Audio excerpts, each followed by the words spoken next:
সিদ্ধিরগঞ্জে চোরাই তেলের দোকানে যৌথ বাহিনীর অভিযান, তেল জব্দ, জরিমানা। নারায়ণগঞ্জে সিদ্ধিরগঞ্জে চোরাই তেলের আস্তানায় যৌথ বাহিনীর সহায়তায় অভিযান চালিয়েছেন ভ্রাম্যমাণ আদালত।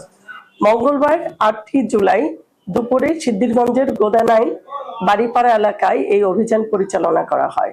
অভিযানে নেতৃত্ব দেন সিনিয়র সহকারী কমিশনার এক্সিকিউটিভ ম্যাজিস্ট্রেট নাজমুল হুদা।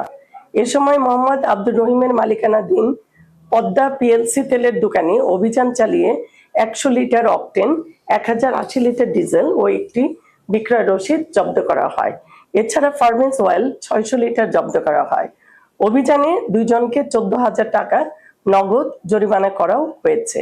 অভিযানে র্যাব 11, বিজিবি এবং সিদ্ধিরগঞ্জ থানা পুলিশের সদস্যরা অংশগ্রহণ করেন।